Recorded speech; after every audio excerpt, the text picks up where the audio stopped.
दोस्तों, आज हम भाषा फर्स्ट यानी कि हमारे जो स्टेट में भाषा फर्स्ट है, अब हम हिंदी या इंग्लिश दोनों में से कोई एक चूज़ करते हैं तो वो हमारा हिंदी है।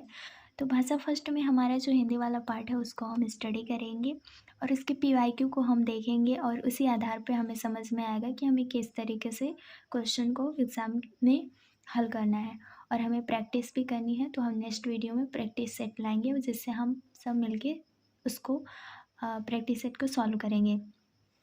तो चलिए हम स्टार्ट करते हैं। भाषा विकास का आधार यानी कि उसका जो अध्यापन है वो कैसे हुआ था। तो उसकी हमारा जो फर्स्ट पॉइंट है वो है अधिगम अर्जन, है ना।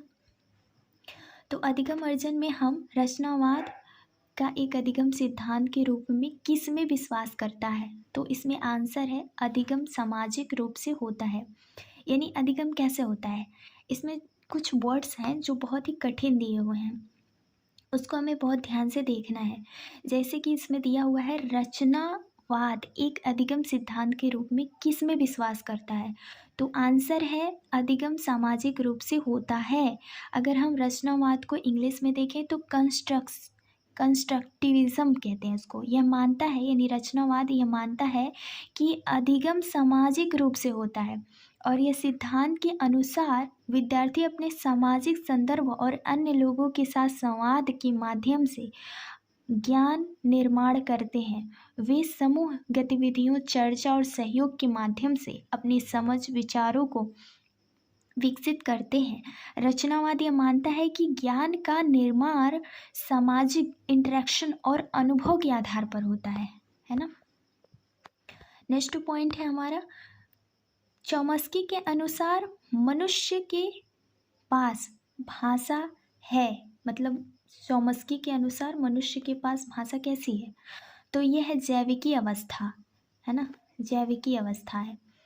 और चॉम्स्की के अनुसार मनुष्य के पास जैविकीय व्यवस्था है जिससे उन्होंने भाषा अधिगम यंत्र यानी कि लैंग्वेज एक्विजिशन डिवाइस LAD कहा। यह यंत्र बच्चों को सहज रूप से भाषा सीखने में मदद करता है। चॉम्स्की का यह मानना है कि मनुष्य में भाषा सीखने की क्षमता नवजात होती है और यह मस्तिष्क की एक विशेष संरचना के कारण संभव है। इसे बच्चे व्याकरण नियमों की स्वाभाविक रूप से समझते हैं। नेक्स्ट पॉइंट है हमारा लेखन यानी कि लेखन के विभिन्न चरणों को गुजर कर लेखन अधिगम क्या कहलाता है। तो लेखन के विभिन्न चरणों को गुजरकर लेखन अधिगम क्या कहलाता है, क्या कहलाता है। तो इसमें हमारा लेखन की प्रक्रिया उपागम यानी कि हम इसमें आंसर भी देख लेते हैं। यहाँ पे हमारा आंसर है लेखन के यानी कि आंसर ए ही है। लेखन के जो प्रकार हैं यानी कि लेखन जो है वो लेखन विभिन्न प्रकार की है। लेखन के विभिन्न चरण होते हैं और गुजरकर लेखन अधिगम लेखन की प्रक्रिया उपागम कहलाता है। इनमें विचारों का करना, मौजूद तैयार करना, संपदा और सुधार के बाद अंतिम लेखन उत्पाद तक पहुंचने का पूरा शामिल है यानी पूरा कार्य शामिल है। नेक्स्ट पॉइंट है हमारा प्रत्येक पाठ्यक्रम अधिगम प्रतिफलों के बारे में उल्लेख करता है जिसका तात्पर्य क्या है, यानी कि शिक्षार्थियों के व्यवहार में परिवर्तन।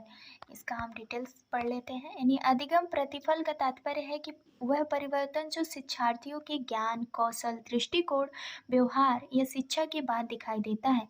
पाठ्यक्रम का उद्देश्य केवल विषय वस्तु को पढ़ाना नहीं बल्कि छात्रों को ज्ञान और कौशल का विकास करना है और इसके व्याकरण में यानी इसके व्यवहार में सकारात्मक बदलाव लाना है। इसका ध्यान परिणामों पर होता है ना कि केवल प्रतिक्रिया पे।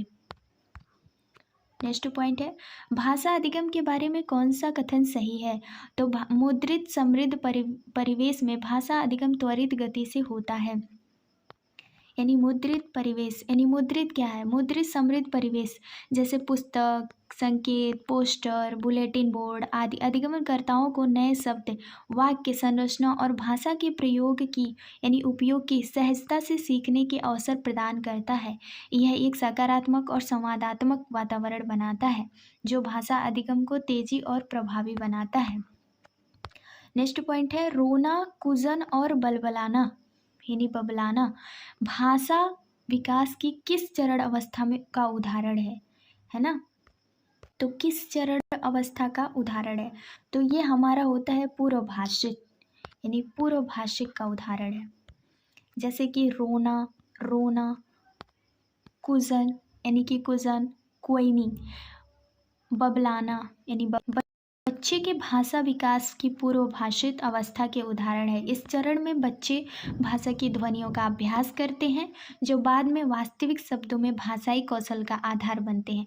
पूर्व भाषित अवस्था जन्म से लगभग 12 महीने की उम्र तक होती है और इसमें बच्चे ध्वनि, आवाज़ और सरल ध्वनि में संयोजन का प्रयोग करते हैं। नेक्स्ट पॉइंट है हमारा करणभूत उत्प्रेरणा यानी इंस्ट्रूमेंटल मोटिवेशंस कदा भवति। इसका आंसर है जनः सेवनियोजनः इत्यादि प्रयोजनवासतः भाषम शिक्षते। यानी इसका क्या मतलब होता है, यदा जनः सेवनानियोजनः इत्यादि प्रयोजनवासत भाषम शिक्षते यानी तदा करणभूत उत्प्रेरणा यानी इंस्ट्रूमेंटल मोटिवेशन है, अर्थात लोग सेवा योजना जैसे उद्देश्य के लिए भाषा सीखते हैं तथा वह प्रेरणाएं घटित होती हैं। किसी वांग यंत्र को सीखने और उस पर अभ्यास करने के लिए प्रेरित होना वाग प्रेरणा का एक रूप है। यह प्रेरणा सेवा योजना इत्यादि प्रयोजन में भाषा सिखाती है। नेक्स्ट पॉइंट है हमारा,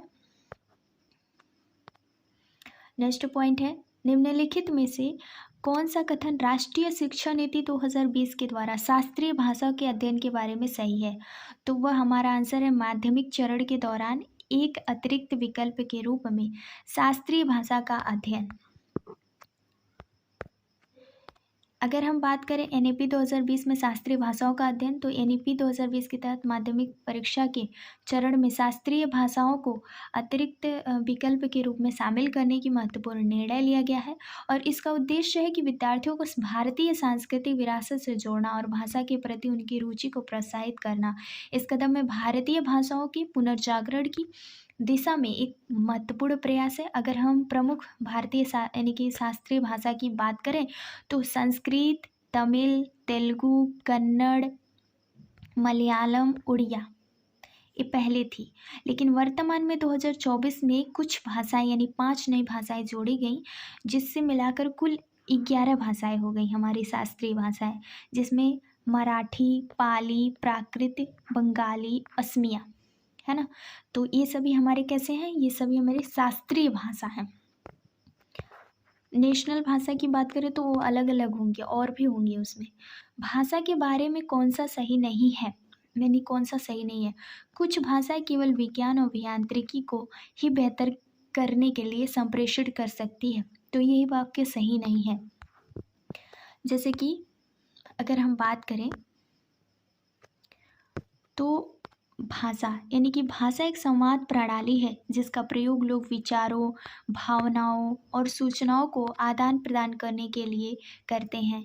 यह शब्द, ध्वनि और प्रतीकों के माध्यम से समाज के भीतर संचार का एक माध्यम है। इसके प्रमुख घटक होते हैं, यानी भाषा के प्रमुख घटक होते हैं शब्दावली, व्याकरण, ध्वनि प्रणाली, साहित्य। भाषा के प्रकार कैसे होते हैं, अर्थमूलक होते हैं, ध्वनिमूलक होते हैं। अर्थमूलक यहाँ शब्दों का प्रयोग अर्थ के अनुसार होता है, जैसे हिंदी, अंग्रेजी। ध्वनिमूलक यहाँ ध्वनियों के आधार पर भाषा का निर्माण होता है, जैसे जापानी, चीनी, फ्रेंच। नेक्स्ट पॉइंट है हमारा, अश्विन जन्म से ही उड़िया भाषा जानता है, उसने अंग्रेजी और हिंदी भी पढ़ी है। इस कथन के आधार पर पता लगाइए कि कौन सा कथन सही नहीं है। तो उसका अंग्रेजी अधिगम भाषा अर्जन है, यानी कि उसका अर्जन किसके क्या, उसमें पूछा है नहीं है, तो हमें नहीं पे ज़्यादा फोकस करना है, यानी उसका अंग्रेजी अधिगम भाषा नहीं है। इसका क्या है विश्लेषण, तो इसमें बताया गया है कि भाषा अर्जन एक ऐसी प्रक्रिया है जिसके तहत कोई व्यक्ति यानी कि कोई व्यक्ति स्वाभाविक और सहज तरीके से एक भाषा को सीखता है। खासतौर पर बचपन में ये प्रक्रिया आमतौर पर औपचारिक शिक्षा के बिना होती है और मुख्य रूप से बातचीत और वातावरण से प्रभावित होती है। और इसकी कुछ विशेषताएं हैं, जैसे स्वाभाविक प्रक्रिया, प्राकृतिक वातावरण, अवचेतन प्रक्रिया, भाषा प्रथम यानी प्रथम भाषा, संचार पर ध्यान। अश्विन का उद्देश्य भाषा सीखना भी भाषा अर्जन का उदाहरण है, क्योंकि यह प्रक्रिया उसके जन्म से ही स्वाभाविक रूप से हुई है। नेक्स्ट पॉइंट है हमारा, यांत्रिक इंस्ट्रूमेंटल प्रेरणा कब होती है? जब कोई व्यक्ति उपयोगिता के कारण भाषा सीखता है, जैसे रोजगार के लिए, तो उसे यांत्रिक इंस्ट्रूमेंटल कहते हैं। और ये भाषा तब सीखी जाती है जब हमें नौकरी की तलाश में, नौकरी के लिए हमें भाषा सीखनी होती है, तो उसे हम यांत्रिक प्रेरणा कहते हैं। जैसा कि रोजगार, शैक्षिक, व्यवसाय उद्देश्य के लिए, उदाहरण के लिए कोई व्यक्ति एक नई भाषा सीखता है ताकि वह विशेष नौकरी प्राप्त कर सके, किसी व्यवसायिक क्षेत्र में बेहतर प्रदर्शन कर सके। यह प्रेरणा मानसिक संतुष्टि या भावनात्मक जुड़ाव से नहीं, बल्कि कार्य कुशलता और लाभ से जुड़ी होती है। नेक्स्ट पॉइंट है, बहुत से भारतीय जो नौकरी के लिए विदेश जाते हैं, उस स्थान पे जो भाषा सीखते हैं, जो प्रेरणा को क्या कहते हैं? तो वह अभी हमने पढ़ा यांत्रिक प्रेरणा। ठीक है, इसी टेट 2024 में पूछा गया क्वेश्चन है। यांत्रिक प्रेरणा क्या है? यांत्रिक प्रेरणा का अर्थ है एक ऐसी प्रक्रिया जहां बच्चे बाहरी प्रेरणा जैसे पुरस्कार, अंक, यांत्रिक यानी नियंत्रित गतिविधियों के माध्यम से प्रेरित होते हैं। यह प्रक्रिया मुख्य रूप से नियंत्रित, निर्देशित और सख्त ढंग से होती है, जहाँ बच्चे को बाहरी संतृप्तियों के आधार पर उचित व्यवहार और लक्षण प्राप्त करने के लिए प्रेरित किया जाता है। इसकी क्या विशेषताएं होती हैं? बाहरी संतृप्तियाँ, नियंत्रण आधारित शिक्षा, कम आत्मसम्मान या स्वतंत्रता, विकासात्मक दृष्टिकोण। यांत्रिक प्रेरणा दीर्घकालिक प्रभावी नहीं होती, क्योंकि बच्चे सीखने में स्वतः अंदरूनी प्रेरणा की ओर बढ़ते हैं।